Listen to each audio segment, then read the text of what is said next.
Hello एभৰিৱান, আশা কৰিছোঁ সকলো ভালেই আছে। আজি এটা ৰেচিপি লৈ আহিছোঁ লাও আৰু মাছৰ সৈতে। যিহেতু আমি লাও মাছ খাই থাকোঁ, কিন্তু এনেধৰণে বহুতে হয়তো খোৱা নাই আৰু বহুতে হয়তো খাইছেও। প্ৰথমেই মই লাও বাকলি গুচাই লৈছোঁ। গুচাই মেলি এই ধৰণে পিহনাখনত পিহি লৈছোঁ। ভালদৰে পিহি লৈছোঁ আৰু লগতে আলু দুটা লৈছোঁ। এই ধৰণে দীঘল দীঘলকৈ কাটি লৈছোঁ আৰু নহৰু কেইফুটামান লৈছোঁ। লগতে এইফালে মাছ ফ্ৰাই কৰি আছোঁ। মাছখিনি ৰঙচুৱা হোৱালৈকে ফ্ৰাই কৰিম। মাছখিনি ফ্ৰাই কৰা হৈ গৈছে আৰু সেইখিনি তেলতে মই পাঁচফোৰণ দিছোঁ। পাঁচফোৰণখিনি ভালকৈ ফুটি উঠাৰ পাছত ইয়াতে দুটা কেঁচা জলকীয়া দি দিছোঁ। লগতে নহৰু লৈছিলোঁ, নহৰু থেতালি পেলাই ইয়াতে দি দিছোঁ। এতিয়া ভালদৰে এবাৰ লৰাই দিম। নহৰু কেইফুটা অলপমান ৰঙচুৱা হোৱাৰ পাছতে ইয়াতে কাটি লোৱা আলু কেইপিচ দি দিম। প্ৰথমতে আলু কেইপিচ এইকাৰণে দিছোঁ কাৰণ আলু কেইপিচ সিজোতে অলপ টাইম লাগিব আৰু লাওটো যিহেতু আমি পিচিয়ে লৈছোঁ, সেইটো কাৰণে বেছি সময় নালাগে। প্ৰথমে মই আলুখিনি অলপমান ৰঙচুৱা হোৱালৈকে ফ্ৰাই কৰিম।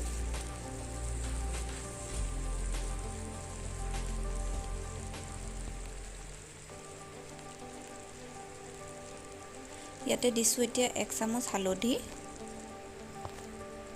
লগতে দিছোঁ সোৱাদ অনুসৰি নিমখ আৰু ভালদৰে ফ্ৰাই কৰি ল'ম।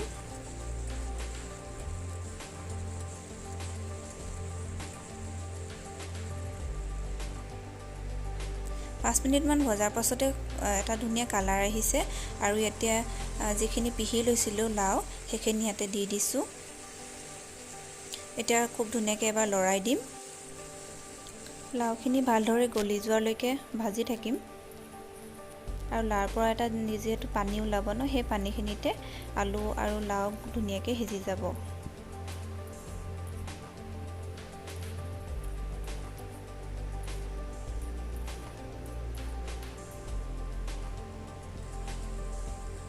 প্ৰায় সিজি গৈছে আৰু এনেধৰণে যেতিয়া অলপ অলপ লাগি ধৰিব, মানে প্ৰায় সিজিয়ে গৈছে, ইয়াতে এতিয়া আমি পানী দি দিম।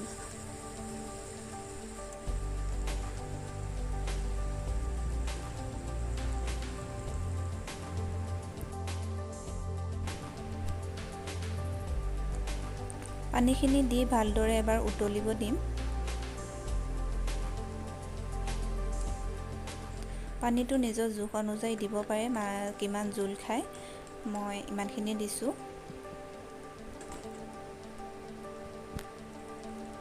তৰকাৰীখিনি এটা উতল আহিছে, ইয়াতে এতিয়া ফ্ৰাই কৰি লোৱা মাছ কেইপিচ দি দিম।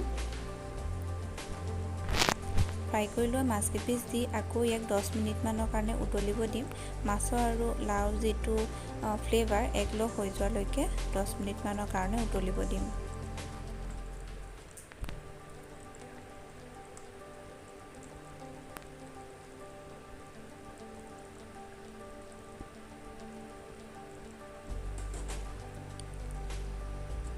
এনেধৰণে প্ৰায় 10-15 মিনিটমানৰ পাছতে তৰকাৰীখিনি খুব ধুনীয়াকৈ ৰেডি হৈ গৈছে আৰু এই ধৰণে যদি কোনোবাই বনাই খোৱা নাই, নিশ্চয় বনাই খাব।